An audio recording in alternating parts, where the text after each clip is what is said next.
आपके पास पहले भी 10 लाख का कर्जा था आपके पास। जी बिल्कुल। तो उसके ऊपर आपने 9 लाख रुपया और लेके आप और कम्बोडिया लिया, गए हैं, यानी कि और आपके लिया। पास टोटल जो मकरूज हैं इस वक्त वो 18 लाख से मकरूज हैं आप। जी बिल्कुल। आप फीमेल एजेंट थे या मेल एजेंट के तौर पे? लड़की क्यों रखी थी उसने? वो मैं आपको तफसील से सारा आगे चल के बताता हूँ कि उसका क्या रोल होता है बीच मौजू पे। लड़की बन के लड़के से लड़की, यानी आपने हर तरह की गुफ्तगू करके लड़के को आपने अपने घेर में, अपने उस जंगल में फंसाना है। ट्रैप मुझे बहराना हो के दिखाओ। सही, ठीक है। अस्सलामुअलैकुम, मैं हूं आपका होस्ट मोहम्मद जमील और आप देख रहे हैं JM पॉडकास्ट। नाज़रीन, कहते हैं कि ख्वाब कभी इंसान को रोशनी की तरफ ले जाते हैं और कभी ख्वाब इंसान को अंधेरे की तरफ धकेल देते हैं। हर ख्वाब की एक कीमत होती है और बंदा और इंसान ख्वाब को पूरा करने के लिए घर बार छोड़ लेता है, अपनी फैमिली छोड़ लेता है, अपनी कुल जमा पूंजी खर्च कर लेता है। आज की कहानी भी एक ऐसे शख्स की कहानी है कि जो अपने बेहतर मुस्तकबिल के लिए पाकिस्तान से कंबोडिया गया और एक उम्मीद के साथ कि वो अपने और अपने घर वालों का बेहतर मुस्तकबिल बना सके। लेकिन किस्मत ने उसके सामने एक ऐसा मोड़ ला खड़ा कर दिया कि वो जो उसके ख्वाब थे, जो हकीकत लेके वो यहां से अपनी कुल जमा पूंजी लेके इस मुल्क से सरहदें पार करके कंबोडिया गया था, लेकिन बल्कि किस्मत एक ऐसा मोड़ उसके सामने पेश कर दिया कि वो अपनी जिंदगी और मौत की भीख मांग रहा था।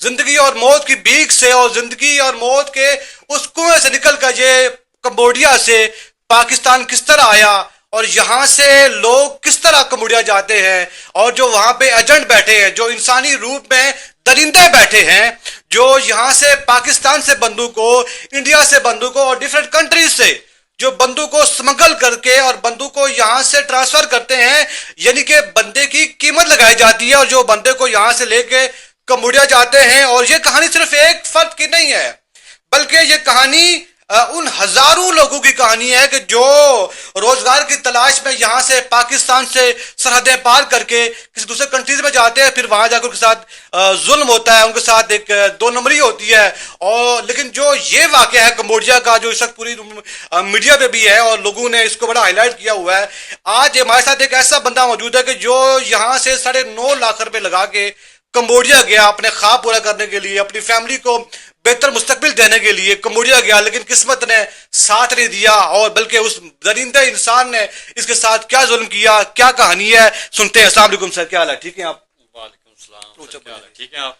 अच्छा अब्बास भाई, हमने सुना है कि आप इस पाकिस्तान से आज तकरीबन को 8 महीने पहले यहाँ से अपना जमा पूंजी कुल जो थी आपके पास, जो एक बंदे की ख्वाहिश होती है कि मैंने दूसरे मुल्क तासर होना है और जहाँ से मैंने अपने फैमिली के लिए बेहतर मुस्तकबिल करना है, आप कंबोडिया के पूरी कहानी बताएं कि एजेंट वहां पे किस तरह ये बंदे को ट्रैक करते हैं और किस तरह बंदे की जो इंटेंशन होती है वो उससे लेके वो बंदे को ये यहाँ से ट्रैक करके ले जाते हैं।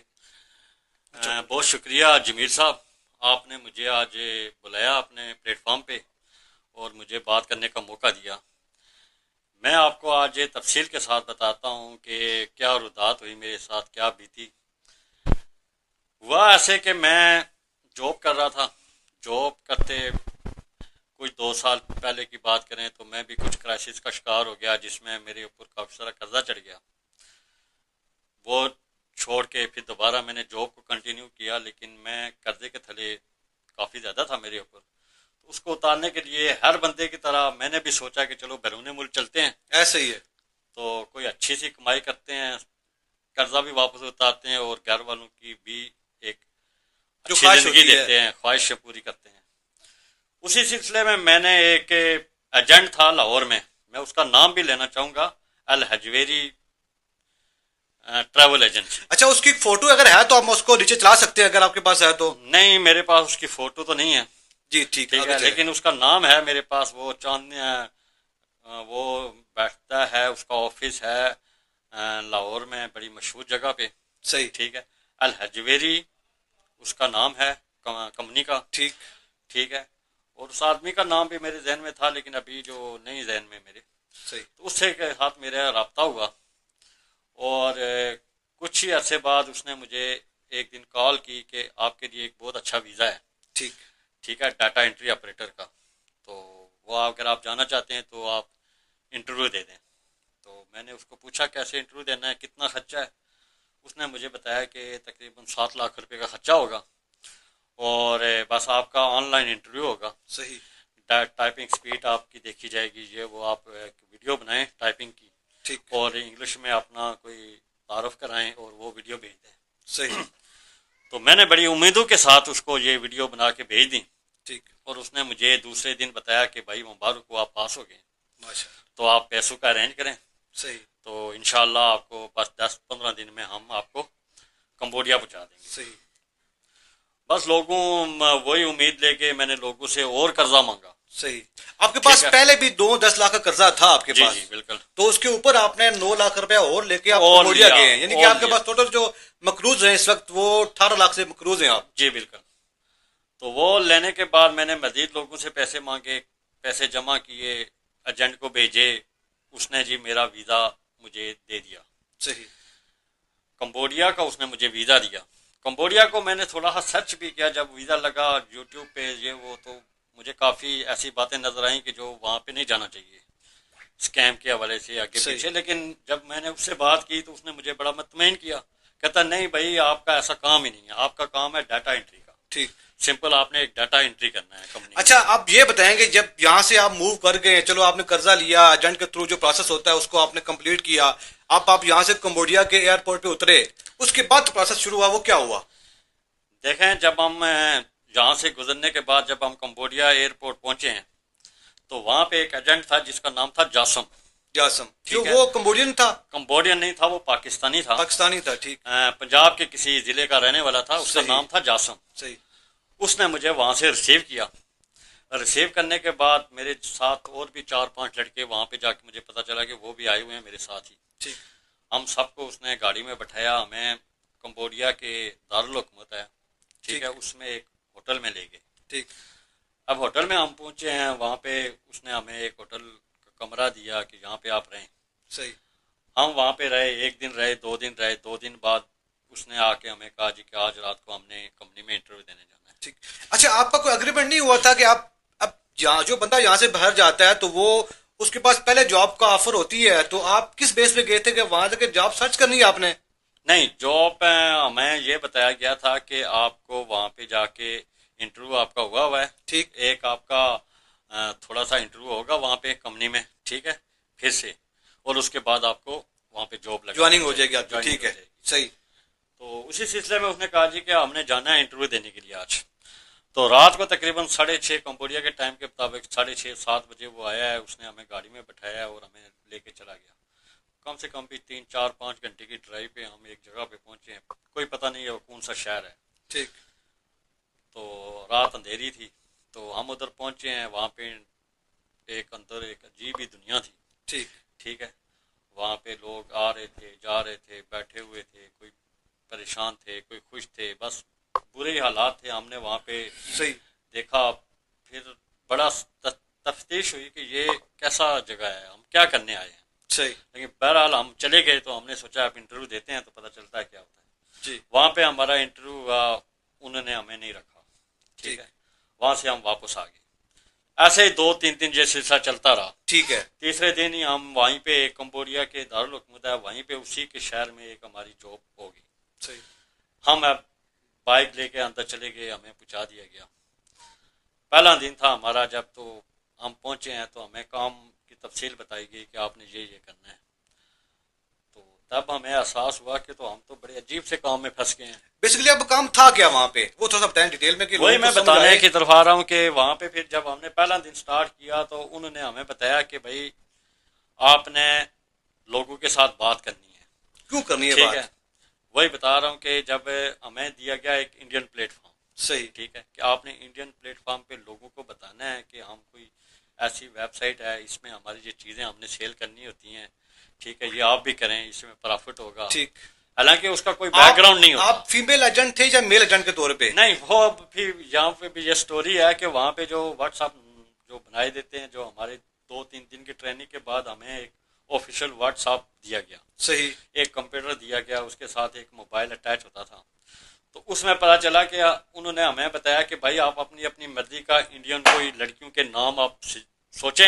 यानी कि गुलाम अब्बास ने अपनी नाम चेंज करके हाँ, वहां पे कृष्णा कपूर रख दिया, नहीं, कोई ऐसा नाम रख दिया, लड़की इंडियन एक लड़की का नाम बनाया, सही, तो उसके नाम से हमने अपनी आईडीज बनाई, ठीक, व्हाट्सएप डीपी लगा दी, व्हाट्सएप डीपी लगा दी, डीपी भी वहाँ पे जो मॉडल्स थी, मॉडल होती हैं बाकायदा वहाँ पे, सही, वहाँ पे जो लड़की उन्होंने रखी हुई थी वो भी माशाल्लाह बड़ी खूबसूरत जवान जंग लड़की क्यों रखी थी उसने?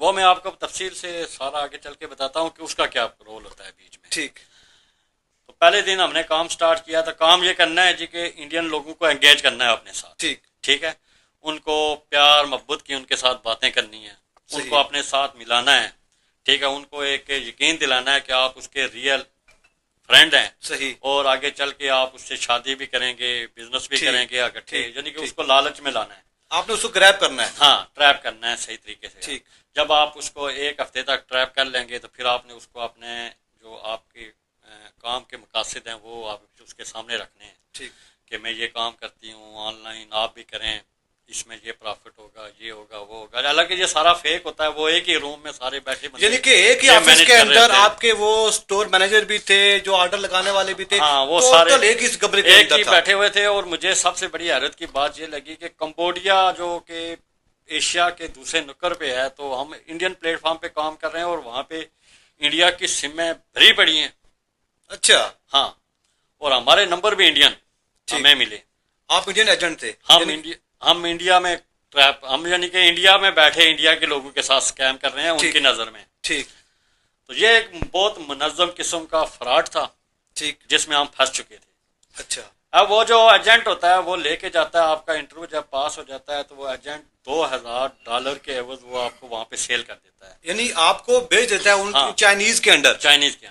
ठीक, अब वो चाइनीज क्या करते हैं, जब जॉब स्टार्ट हुई हमारी तो पहले 15 दिन तो हमें रिलैक्सेशन में रहे, हम ठीक, काम को देखते रहे, रोज वो बताते रहे, फिर उन्होंने सख्ती शुरू कर दी। तो जो सुनने में आई थी बातें वो फिर हम पे जाहिर होनी शुरू हुई। अच्छा, बात जाहिर होनी शुरू हुई कि पहले 12 घंटे ड्यूटी थी, उन्होंने अचानक एक दिन हमारी 14 से 15 घंटे ड्यूटी कर दी। अब हम रोज की 15-15 घंटे ड्यूटी कर रहे हैं, और ड्यूटी भी टोटली फेक कर रहे हैं, स्कैम कर रहे हैं लोगों के साथ। ठीक, और वो स्कैम क्या, वो भी थोड़ा सा बताएंगे शॉर्ट से बाद में? स्कैम में वो स्कैम आपको पता है, जब हमने एक लड़की बन के लड़के से बात करनी है तो वहां पे आपको हर मौजू पे लड़की बन के लड़के से यानी आपने हर तरह की गुफ्तगू करके लड़के को आपने अपने घेर में अपने उस जंगल में फंसाना है, ट्रैप करने के लिए, उससे पैसा निकलवाना है। ट्रैप करने के लिए आपने उसको अपनी मोहब्बत के जाल में फंसाना है, और उसमें फिर आपको पता है कि क्या क्या गंदी बातें भी करनी है, बातें होंगी, वो फिर आप सोच भी सकते हैं कि क्या सोचती है। सही, तो वो सारी बातें हमने की। सही, दिन गुजरता था, जब 15 घंटों बाद जब हम वहां से निकलते थे कैद से तो हम रोते थे कि हम क्या कर रहे हैं। ठीक, हम ये करने तो नहीं आए थे, हम मुसलमान होकर हम क्या कर रहे हैं। सही, बहरहाल अब हम फंस चुके थे, हम कर रहे थे। सही, तो जब 15 दिन बाद जब ये बात हुई कि उन्होंने हमारी ड्यूटी 15 घंटे कर दी, तो फिर भी हमें से अगर वो उनकी तवक्को के मुताबिक हम नहीं चल रहे थे तो उन्होंने फिर क्या किया कि हम में से कुछ 5-6 लड़के थे जिनका खाना बंद कर दिया। ठीक, अब खाना जब बंद हुआ तो हम और ज्यादा परेशान हो गए। सही, अब वो जो लड़कों के खाने बंद हुए तो वो तो हम में से ही थे ना, पाकिस्तानी थे। ठीक, तो हमने अपना पेट काट के उनको देना शुरू कर दिया। सही, इत्तेफाक के साथ दूसरे दिन वो लड़के बीमार हो गए, एजेंट से रब्ता हुआ, वो एजेंट के गांव के थे या उनके जानने वाले थे, एजेंट भी मजबूर था क्योंकि पीछे का भी प्रेशर था उस पर, तो उन लड़कों को वो ले गया वहां से। ठीक, अभी फिर ऐसे ही चलता रहे, चलते चलते ही हम रोज ही दुआ करते थे, अपने दोस्तों से पाकिस्तान में बातें करते थे, उनको शेयर करते थे कि भाई हम किधर फंस गए हैं। सही, आगे पीछे वहां पे ये माहौल था कि हमें वहां से बाहर जाने की एक आता होता था, उसके अंदर से बाहर नहीं जा सकते। यानी आप एक कमरे में बंद हैं, वहीं आपका ऑफिस है, वही खाना है, वही आपकी रिहाइश है? नहीं, कमरा तो नहीं, मतलब उसी हाल के अंदर ही आप एक समझो कि 100 कनाल जमीन का एक रकबा है। ठीक, उसके अंदर ही बिल्डिंग्स बनी हुई हैं, ठीक है, उसके अंदर ही आपकी रहायशें हैं, उसके अंदर ही आपका खाना पीना है, उसके अंदर ही आपने जॉब करनी है, उससे बाहर नहीं जाना आपने। उसकी साइडों पे तकरीबन 15-20 फुट ऊंची दीवारें लगी हुई हैं, ठीक, जहां से बाहर आप दुनिया नहीं देख सकते। ठीक, अच्छा अब्बास, मुझे ये बताइएगा, क्योंकि वीडियो बहुत लंबी हो रही है और लोगों को ये भी हो रहा है कि वहां पे जो आपने सुना है कि वो चाइनीज जो थे, पहले तो स्कैम, टोटली स्कैम था, यानी कि वो मुख्तलिफ कंट्रीज के लोगों को फंसाना। और जो लड़की था उसका तो शार्ट बताइए, उसका मेन रोल क्या था? लड़की का जो मॉडल जिसकी फोटो आपने व्हाट्सएप डीपी पे लगाई होती थी, वो क्या थी? देखें, लड़की का बड़ा उसमें मेन रोल होता है। सही।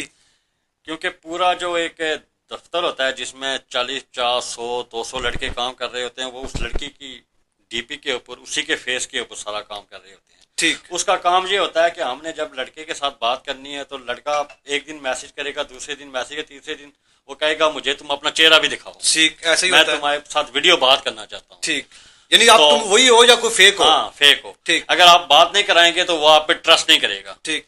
उस सूरत में फिर क्या करते थे कि हम उसको वीडियो कॉल पे उस मॉडल के साथ बात कराते थे। यानी कि फेक काम भी रियल करते थे आप लोग? हाँ, फेक काम, आप ये ऐसा कह सकते हैं कि फेक काम full manage as a professional, समझ, बहुत ही स्ट्रांग प्रोफेशनल, जिसको ठीक कि कोई देखने वाला बंदा उसको समझ नहीं सकता कि ये फेक हो रहा है या अच्छा। समटाइम बात ये होता है कि एक बंदा कॉल कर रहा है व्हाट्सएप पे, वीडियो कॉल कर रहा है, ऑडियो कॉल कर रहा है, तो वो कहता है जी कि हमें वीडियो कॉल करनी है। अब जो फंसाना, जिस बंदे को फंसाना होता है, तो उसके डिफरेंट किस्म की डिमांड्स होती हैं। क्या लड़की से वो तवक्कुआत थी उनकी, कस्टमर की? देखें वहां पे, चलो खुल के बताइएगा, ये हमारे ताज़ीन के लिए एक सबक है कि जो लोग यहाँ से बाहर जाना चाह रहे हैं वो देख के जाएं, ये वहां स्कैम हो रहे हैं, तो वो स्कैम क्या है तो खुल के बताएंगे आप प्लीज। देखें अभी तो हम एडिशनल स्टेज पे थे, ठीक, लेकिन सुनने में आया था कि वहां पे जो जब कोई बंदा ऐसा फंसा लेता है कोई लड़का कि जो वो पैसे देना शुरू कर देता है, तो वो फिर डिमांड्स करता है लड़की से। ठीक, कि तुम मुझे बराना होके दिखाओ। सही, ठीक है, मैं तुम्हारे साथ शादी करना चाहता हूँ, या मैं तुम्हारे प्राइवेट पार्ट्स देखना चाहता हूँ। ठीक, तो वो मजबूरन मॉडल को वो चीजें दिखानी पड़ती थी। अच्छा, यहाँ तक भी होता था। सही है।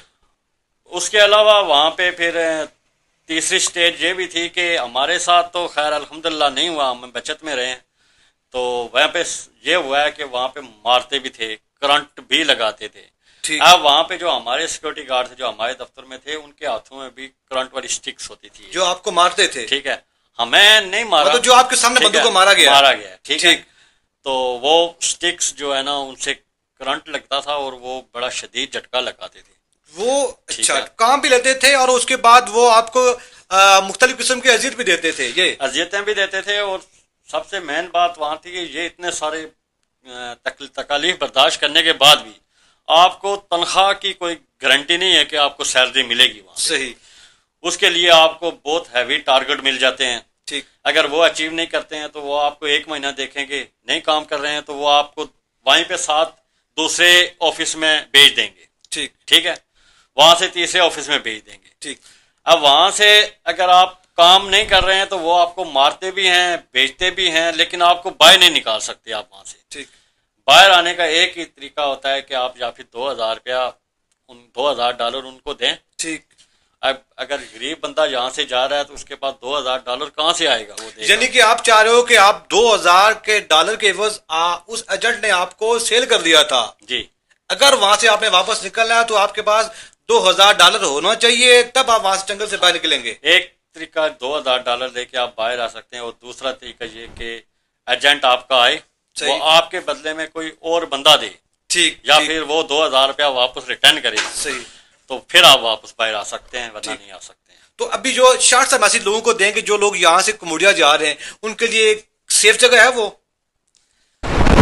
देखें, मैं तो कम्बोडिया रिकमेंड नहीं करेंगे आप? कम्बोडिया रेकमेंड नहीं करूंगा। हाँ, अलबत्ता कम्बोडिया में अगर आपको बाहर शहरों में कोई जॉब शॉब मिलती है, ठीक, तो आप अगर अपना बिजनेस करना चाहते हैं, तो मैं तो कम्बोडिया के लोगों को नहीं बुरा कहूंगा। मैं कुछ दिन वहां पे रहा बाहर, तो कम्बोडिया की अपनी जो वहाँ की आवाम है वो इंतहाई अच्छी आवाम है। सही। ठीक है, मैंने लोगों को मिला, बड़े अच्छे प्यार करने वाले लोग हैं। अब अब्बास, आखिरी में आपसे पूछूंगा कि जो आपके पैसे थे, जो 9 लाख रुपए आप देके यहाँ से बाहर गए थे, और उसके बाद आप जब वापस आप अपने खर्चे पे आए, आपको पाकिस्तान से बंधु ने पैसे भेजे हैं, तो आप पाकिस्तान टिकट लेके वापस आए हो, तो एजेंट से पैसे आपने वापस रिकवर का कोई किया, कोई क्लेम?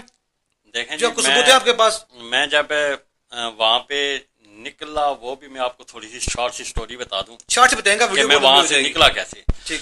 कि इत्तेफाक के साथ ही वहीं पे ऐसा ही हुआ कि जो मैं आपको अभी बता रहा हूँ कि वहां पे लड़कों को मारते भी थे। ठीक। ऐसे ही वहां पे 2 पाकिस्तानियों के ऊपर तशद्दुद हुआ।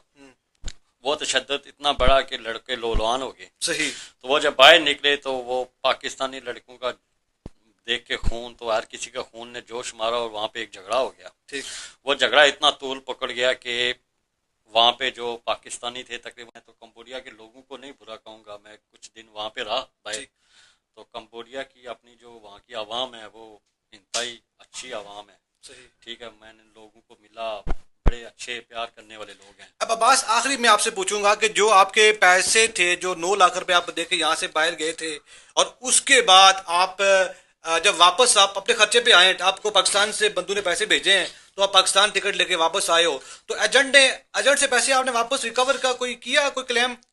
देखें जो कुछ सबूत है आपके पास? मैं जब वहां पे निकला वो भी मैं आपको थोड़ी सी शॉर्ट सी स्टोरी बता दूं। शॉर्ट से बताएंगे कि मैं वहां से निकला कैसे। ठीक।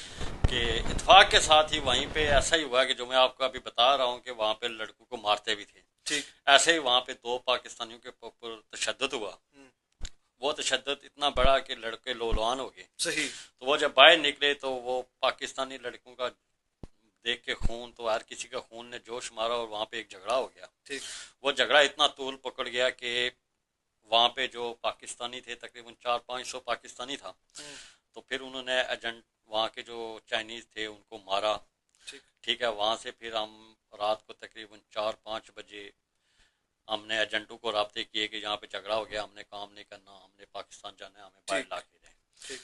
अब वो वहां से ले गया। अगले दिन की बात मैं आपको बताऊं, ये सतम जरीफी है, वहां पे बुला के वो जो करते हैं कि अगले दिन हमने एजेंट ने आया मेरे साथ, उसने राब्ता किया, उसने कहा जी मैं आ रहा हूँ, आप तैयार हो जाएं। हम आ गए तो उसने मुझे बताया कि हमने एक जगह इंटरव्यू लेके जाना है। तो दोबारा मैंने उसको पूछा फिर क्या इंटरव्यू देने जाना है, वहीं पे जो इसी तरह का काम है? कहता हाँ इसी तरह का काम है। तो मैंने उसको रिक्वेस्ट की कि मुझे आप काइंडली अगर बाहर कहीं पे किसी होटल में किसी जगह पे सफाई का काम भी अगर मिल जाए तो मैं करने को तैयार हूँ, लेकिन मैं इस तरह के चीप काम, स्कैम वाले काम नहीं कर सकता, मेरा ज़मीर इजाजत नहीं देता। ठीक। तो एजेंट की सतम ज़रीफी देखें कि उसने मुझे सड़क में गाड़ी खड़ी की, वहीं पे मेरा बैग मुझे पकड़ाया और सड़क में मुझे उतार के चला। यानी कि आप जिस एजेंट को आपने 9 लाख रुपए दिए थे, जब आपने उससे डिमांड की मुझे रिहाइश दो या अच्छी जॉब दो या कुछ वो जायज काम दो, तो उसने आपको बीच सड़क में छोड़ दिया। बीच सड़क में मुझे छोड़ के वो चला गया, कहता तुम्हारा अपना रास्ता, मेरा अपना रास्ता। अब मेरी जेब में ना पैसे थे, ठीक है, और मैं सड़क में तन तना खड़ा हूँ। सही। कोई मेरा वहां पे जानने वाला नहीं था। ठीक। वो जो मैं लम्हा आपसे शेयर कर नहीं सकता कि वो दिन की क्या कैफियत थी। ठीक। वहां से मैं फिर दोबारा वापस होटल चला गया, उसी में रास्ता मुझे थोड़ा बहुत याद था, मैं जहाँ पे रहा रात को। ठीक। होटल वाले से बड़ी उम्मीद की रहा कि मैंने आपको पहले बताया कंबोडिया के लोग अच्छे लोग हैं। ठीक, लोग अच्छे लोग हैं। हाँ, उनके हाथ मैंने बातचीत की, उसने मुझे जगह दी, मैंने उसको बताया कि मैं तुझे पैसे भी मंगवा के दे दूंगा। फिर मैंने वहाँ पे होटल में बैग रखा, फिर मैंने पाकिस्तान के जो एजेंट जिसने मुझे भेजा, मैंने उससे रब्ता किया, उसको मैंने सारी बात बताई, तो वो आगे से मेरे से उल्टा हो गया। अच्छा, यहाँ पे मैं आपको एक मजे की बात बताऊं कि उसने मुझे एक लूप में लिया, उसने कॉन्फ्रेंस कॉल में एक आदमी को लिया जो FIA का लाहौर का डायरेक्टर था या कोई बड़ा अफसर था। ठीक। उसको उसने लिया और जब उसको मैंने बात बताई सारी, ये वो तो कहता है, मुझे आगे से कहता है भाई तुमने काम करना है करो, नहीं करना तो मैं कुछ नहीं कर सकता, और तूने जो करना है ना तो आजा पाकिस्तान आके कर ले। ये एजेंट कह रहा है? एजेंट नहीं कह रहा, वो FIA का जो ऑफिसर था वो कहता है। आपको क्या पता वो FIA का ऑफिसर था? सर वो ऐसे था कि मुझे एजेंट ने बताया जो इधर पाकिस्तान में था, ठीक, कि ये जो मैन बंदा है जिसके थ्रू तुम गए हो, ठीक, ठीक है। अब वो बंदे ने मुझसे बड़ी गलीज किस्म की बातें की जो मैं बयान नहीं कर सकता। ठीक। अब वो बंदा कौन था मैं उसको भाई फेस नहीं जानता, उसका नाम नहीं जानता। ठीक। बहरहाल वो ये था कि FIA का कोई बंदा था। ठीक। और ये जो पाकिस्तान से कंबोडिया जाने का पूरा प्रोसेस है ना, इसमें पाकिस्तान की FIA और एयरपोर्ट इंतजामिया ये सारे मिले होते हैं। ठीक। मुझे तो जब पाकिस्तान के एयरपोर्ट लाहौर से मैंने फ्लाई किया, मुझे वहीं पे कुछ डाउट्स हो गए थे कि ये कैसा, आम हालात में तो लोग ऐसे नहीं जाते, लोग तो अपना काम खुद करते हैं, हमें तो वहाँ पे बड़ा सेपरेटली ट्रीट किया गया। हमने वहाँ भी, मैंने लाहौर एयरपोर्ट में भी एजेंट से रब्ता किया, उससे पूछा मैं, भाई ये ऐसा हो रहा है तो ये कहाँ होता है, तो अगर कोई गलत काम है तो बता दो, हम यहीं से वापस हो जाते हैं। उनने वहाँ भी हमें यही कहा कि नहीं भाई कोई गलत काम नहीं है। अब वहाँ पे होटल में फिर वो बात हुई, फिर मुझे वहाँ से भी उम्मीद टूटी, तो फिर मैंने पाकिस्तान में मेरे दोस्त थे, अच्छा एक मेरा दोस्त सऊदीया में भी था, मैंने उससे भी रब्ता किया, कुछ पाकिस्तान में मेरा एक कज़न भी था, मैंने उससे भी रब्ता किया। अब ये 3-4 ने मिल के मेरे वापसी का इंतज़ाम किया। वहाँ पे होटल का इंतज़ाम, 3-4 दिन का जो काम था, खर्चा वगैरह था, वो भी उन्होंने बर्दाश्त किया, और वापसी का भी इंतज़ाम किया। तो मैं जब लाहौर एयरपोर्ट में वापस आके उतरा हूँ, तो उसके बाद मैंने सोचा कि मैं एजेंट से मिलूँ। ठीक है, लेकिन हमें पता है कि पाकिस्तान के क्या हालात हैं। यहाँ पे तो वो बात है ना कि जिसकी लाठी उसी की भैंस हो सकती है। आप इस निजाम से उम्मीद नहीं रखते? उम्मीद मुझे कोई नहीं थी, तो मैं वैसे भी 9-10 लाख रुपया लगा चुका था, मजीद तो मैं मजीद इन प्रॉब्लम में फंसना नहीं चाहता था। कि मुझे पता था अगर मैं पुलिस में भी जाऊंगा तो ये लोग तो छूट जाएंगे, या इनको कोई हाथ ही नहीं डालेगा, मेरा वक्त भी ज़या होगा और मेरा पैसा मजीद ज़या होगा।